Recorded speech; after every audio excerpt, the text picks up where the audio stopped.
This is horrible. Victoria had just celebrated her 10th birthday at school. I don't know, but this girl's bleeding really bad. It's her 10th birthday. She's supposed to be celebrating with friends and family. I spoke to her Tuesday afternoon. I says, how was your party? She says, oh, it was good. Did they sing happy birthday to you at school? Yes. The stories keep changing about what happened and who's involved. After she was strangled and killed, Victoria was then stabbed and dismembered. Some of her vital organs were found in a plastic bag. What would possess a person to want to scatter a small girl's body parts inside their own home?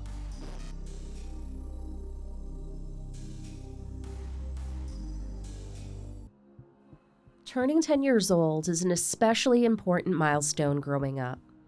It is full of excitement and the fear of the unknown.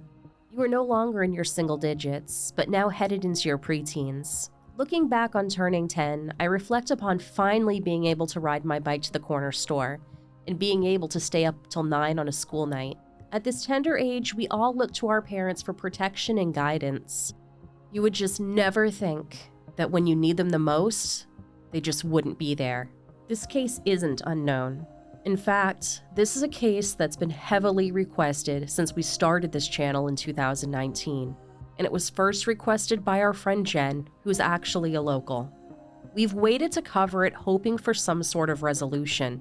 The details of this case are quite graphic and involves a beautiful little girl that could have had a bright future ahead of her if it weren't for her mother's horrible decisions and selfish behavior. This is the story of Victoria Martens. Victoria Ann Martens was born August 23, 2006 in Albuquerque, New Mexico, to her mother Michelle Martens, and from what Michelle claimed, father Kyle Martinez. However, it's never actually been proven if Kyle exists, and Victoria's birth certificate does not list a father. Originally from the Bronx, Michelle moved to Texas, later settling in Albuquerque, New Mexico, at the Arroyo Villas, which is an apartment complex. This is where she would give birth to Victoria in an impromptu home birth. Michelle called Victoria her miracle baby, stating, quote, "Basically, I wasn't having no doctor visits. I didn't have no prenatal care, but she was healthy," end quote. By all accounts, Victoria was a happy little girl who had an extremely bright future. She had a passion for athletics and attended classes at G-Force Gymnastics Academy every weekend. Victoria also loved swimming, playing with her friends, and like me, the color purple. Victoria was said to be a fun-loving and energetic little girl who always had a smile on her face. Around November of 2006, when Victoria was 3 months old, Michelle started dating a man by the name of Jason Otting, who would raise Victoria as his own daughter. 2 years later, Victoria's younger brother Matthew would be born. Unfortunately, the relationship between Jason and Michelle would end in 2014, with Jason noting that Michelle had multiple boyfriends. Michelle's parents, John and Pat Martin, stated that Michelle was a hard worker who loved her kids very much. They would also go on to insist that their daughter, outside of smoking cigarettes, never drank alcohol or did any sort of illicit substances. In fact, she was required to pass a drug test for her new night shift position at the deli in Smith's grocery store. Michelle had no known arrests or a criminal record in the state of New Mexico at the time. However, Michelle was diagnosed with a low IQ. Those around her could pretty much convince her to do whatever they pleased. In March of 2016, an anonymous call was placed to CPS, which was later confirmed to be Michelle. It was reported that Michelle's boyfriend at the time, David Hernandez, tried to kiss Victoria, who was 9 years old. David had a history of SA to minors, including several members of his own family. Somehow, he never ended up being charged in any of these SA cases, although he would be arrested for the attempted kidnapping of a 4-year-old girl. According to a May 2013 complaint filed in the Metropolitan Courts, David grabbed the 4-year-old girl from her apartment complex parking lot. The girl's mother gave chase across town in her car before crashing into him, but thankfully the little girl was pushed from the car before the crash without any injury. David fled on foot, leaving both behind his vehicle's registration and his birth certificate, which ultimately tied him to the incident. After a 24-hour manhunt, David turned himself into the police. The case was later dismissed after a judge suppressed key evidence that included statements from the involved parties. This case was refiled in 2015, but again dismissed when a judge ruled that David's right to a speedy trial had been violated. When Michelle found out about David's past, she said she kicked him out of the house immediately. Both Michelle's parents and neighbors said that after David was finally gone, the family was living a stable life with the kids thriving at school. CPS was said to have referred the report to the Albuquerque Police Department as it was policy for this type of incident, but the APD did no further investigation, citing that there had been no crime committed. Former APD spokesperson Fred Duran was reported to have said, quote, "Unfortunately, somebody attempting to do something, such as kissing a child, is not a crime," end quote. This wouldn't be the last call to CPS. In fact, 5 different calls were made within the span of 8 months. The exact nature of each report differs, from poor hygiene to Michelle herself calling, saying her son was left with an unknown caretaker by her ex. CPS Secretary Monique Jacobson would tell reporters that both kids were interviewed at school, as well as in their home by a caseworker. Neither Victoria nor Matthew had any marks, bruises, or evidence of physical harm, and appeared to be well taken care of. In July of 2016, 35-year-old Michelle met 31-year-old Fabian Gonzales on the popular dating website Plenty of Fish, and her poor judgment with men continued. Fabian was a repeat offender in the state of New Mexico with a lengthy criminal history.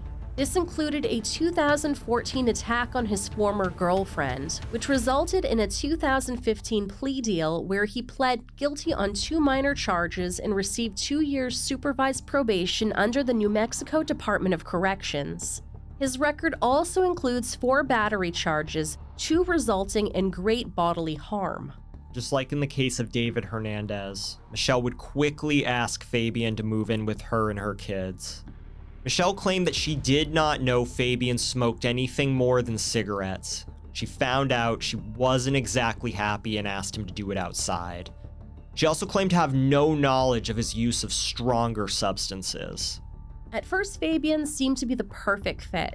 He was good with both kids and seemed to keep up with the cooking and cleaning around the house. However, Fabian was unemployed, so Michelle was taking care of him and her 2 kids on her own. The way Michelle spoke of Fabian, you would have thought they had the perfect relationship. Sadly, Fabian would continue to take advantage of Michelle, even going as far as selling her EBT card. Additionally, Fabian asked Michelle to keep their relationship away from her family's knowledge. According to him, it was too new, and he wanted to wait to meet them.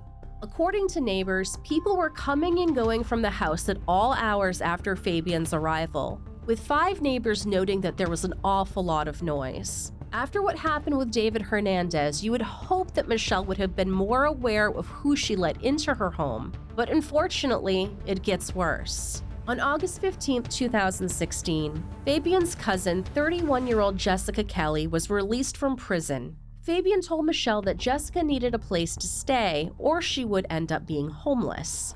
I'm sure Michelle thought that this wasn't a good idea, but because she loved Fabian, she agreed to let Jessica stay for a week while she was looking for a job. Jessica herself had a very extensive criminal history, including felony SA.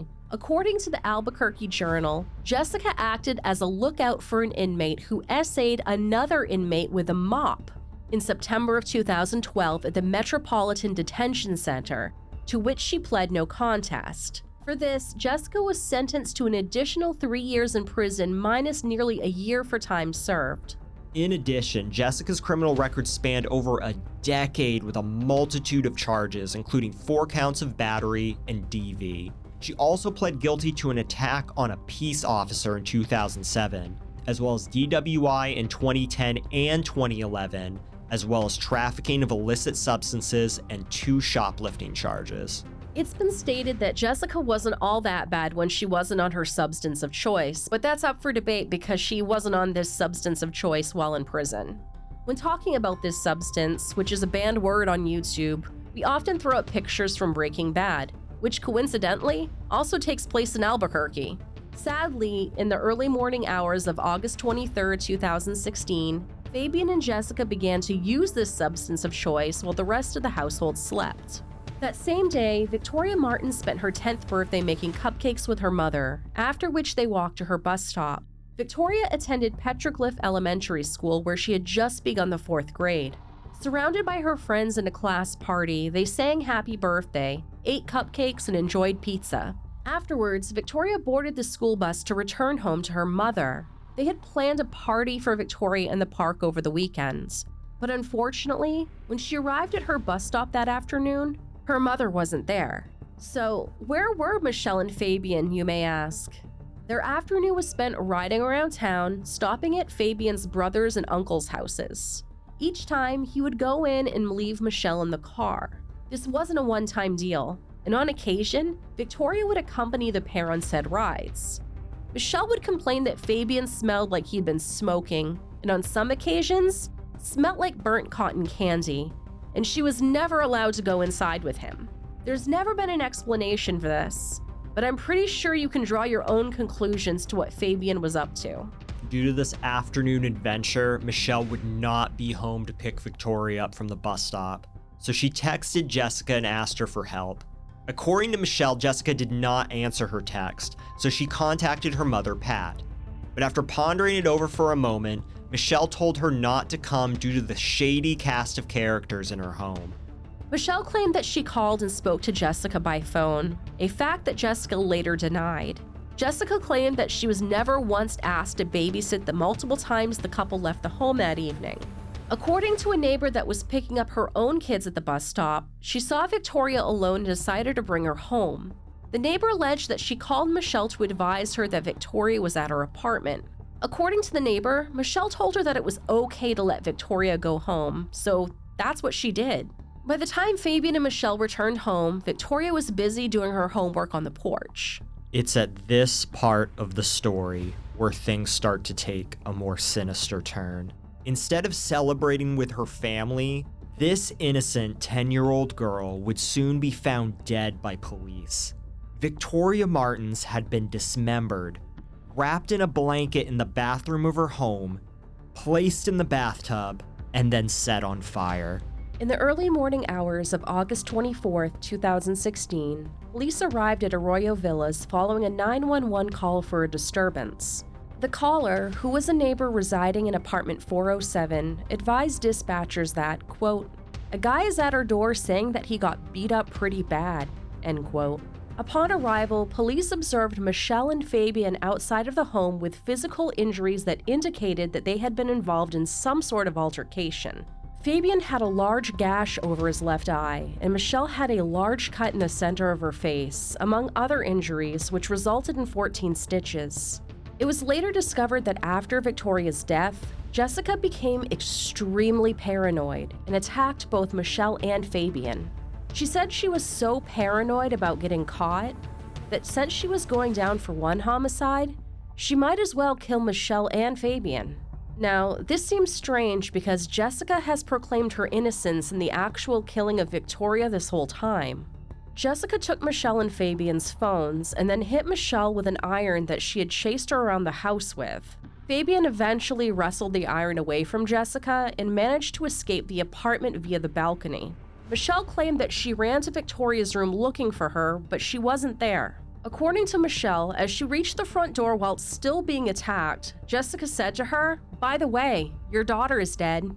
Bleeding badly from her injuries, Michelle fled, not believing what she was just told. It's important to note that Victoria's younger brother Matthew was not at home during the time any of this took place. He was thankfully at his father's house spending the night with him. Shortly after units arrived, a fire alarm could be heard wailing from inside apartment 808, which is where Michelle and company resided.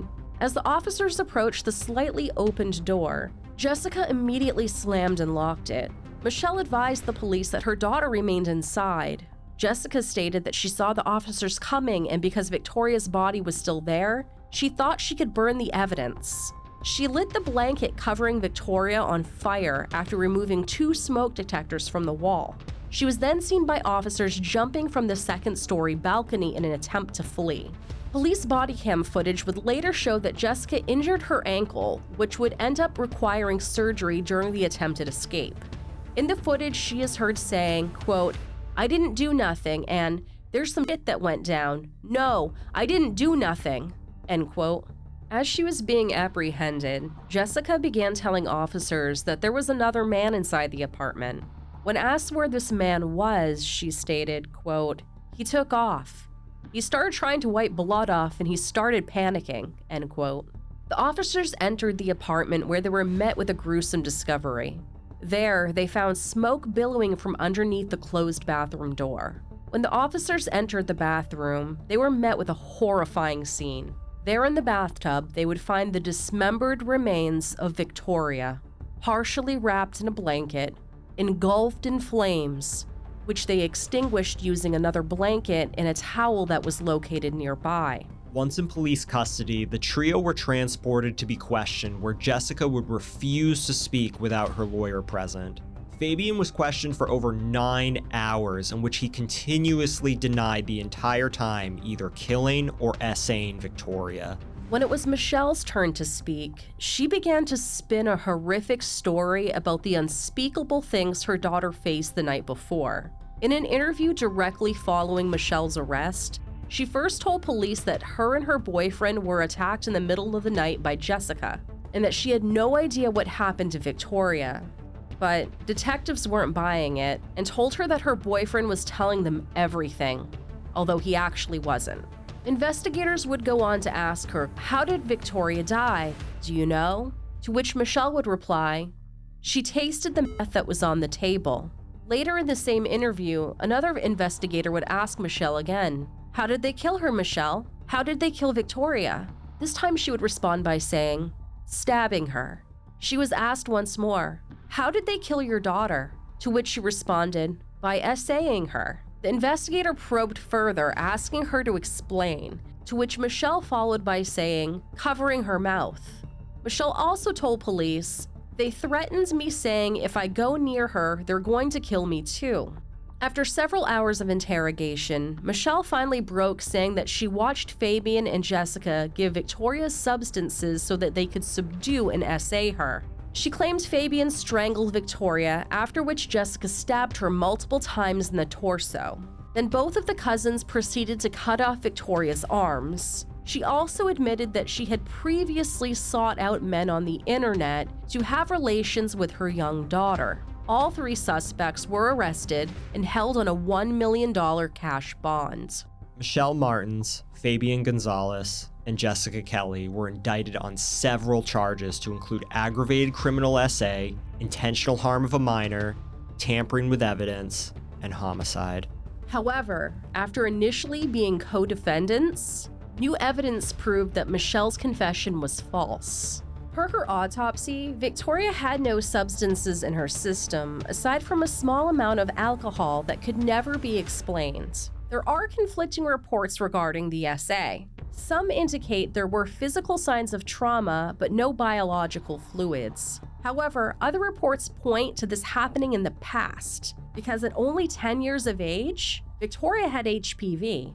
The prosecution asked that the 3 be tried separately. This motion was granted in June of the following year, in which each defendant pled not guilty.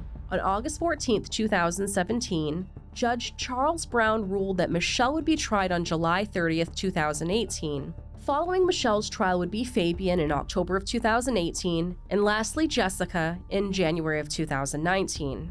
However, on June 29, 2018, nearly 2 years after Victoria's death, Bernalillo County District Attorney Raul Torres made an announcement that Michelle agreed to a plea bargain, 1 count of CA resulting in death. All other charges would be dropped, and the deal she cut changed her possible life sentence to one as little as 12 years. Building a case against Jessica and Fabian based on Michelle's prior confession would prove to be difficult, as evidence collected including DNA, phone records, eyewitness accounts, CCTV, and Victoria's autopsy report would supply a different story. District Attorney Torres stated in a press conference that most of the details about the case were simply not true. During the same conference, the APD announced that they were searching for a 4th suspect after unknown male DNA was found on Victoria's body. Swab samples taken from under Victoria's nails and on her neck uncovered a mixture of male DNA, enough to exclude Fabian.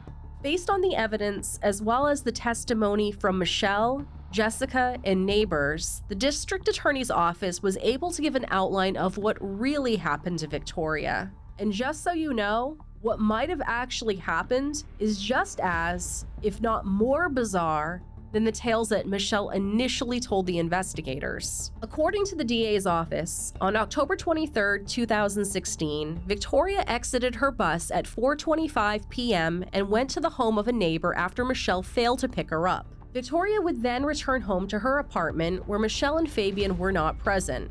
42 minutes later at 5:07 p.m., the couple returned home. A little less than an hour later at 6:05 p.m., Fabian took Victoria to a gas station where he would get a beer and she would get a soda, returning home about 10 to 15 minutes later. At 6:30 p.m., Michelle and Fabian left once more. This is the last time that Michelle would see Victoria alive. The couple returned to the apartment at 7:02 with cigarettes for Jessica. At 7:05 p.m., neighbors reported seeing Victoria alive and well playing outside of the apartment by herself. Jessica noticed Victoria outside and decided to have her come in. At 7:06 p.m., Michelle and Fabian once again leave the apartment. At 7:38 p.m., the two were tracked by their cell records being near Rio Bravo Boulevard and Coors Boulevard. At 7:59 p.m., Michelle and Fabian were seen near 5 Points in Bridge Boulevard, which based on a search of Google Maps is about 25 minutes south of the apartment. Between 7:06 p.m. and 8:47 p.m.,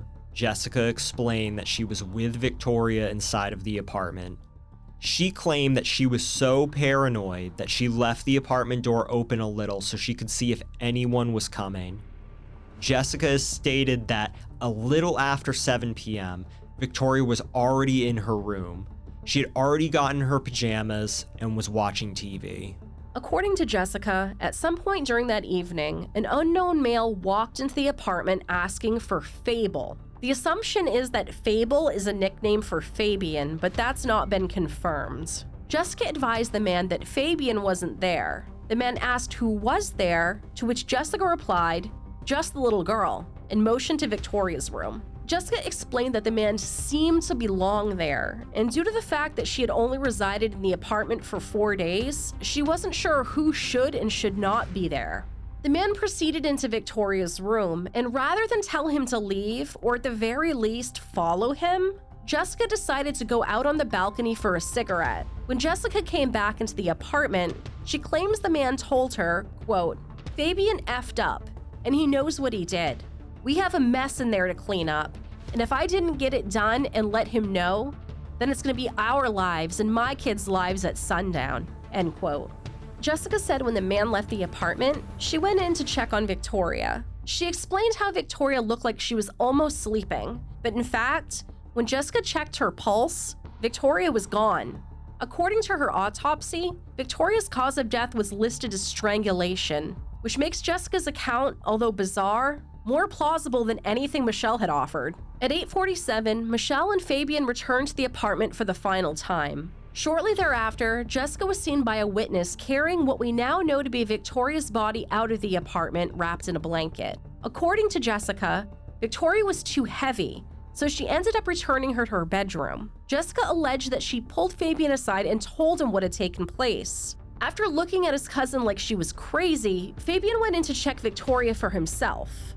According to Jessica, Fabian freaked out. Jessica alleged that for the rest of the night, Fabian kept Michelle busy in any way possible. First, Michelle made tacos for the three of them and then retreated to her bedroom with Fabian. Later, Jessica claimed that she witnessed Fabian dismembering the young girl. Now, this didn't make any sense to her as the two agreed that they would dispose of Victoria's remains up on the mesa. In addition to strangulation, Victoria's autopsy report revealed that her arms were removed and her left leg partially amputated. Now, if this wasn't bad enough, Victoria's heart, a portion of her sternum, and her liver were all recovered in different parts of the home.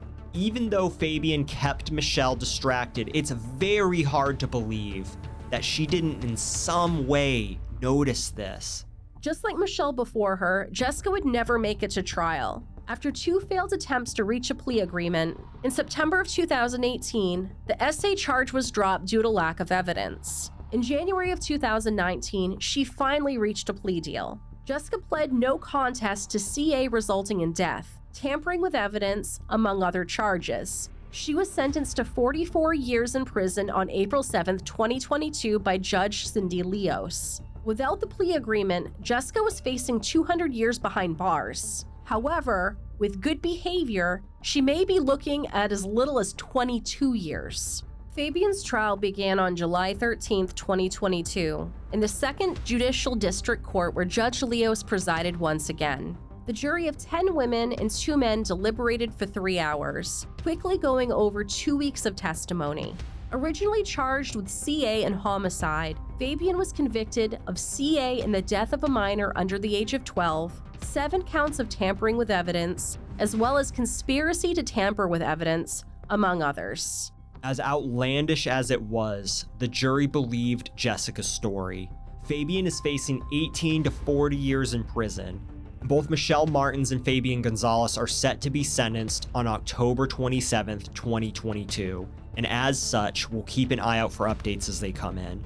In the wake of the aftermath, Victoria's grandparents, John and Pat Martens, filed a civil lawsuit against the Albuquerque Police Department just a little over a year later, alleging that the APD did not do enough to protect Victoria before her death. The main goal of this lawsuit was to set more of a structured system in place to protect kids in these situations.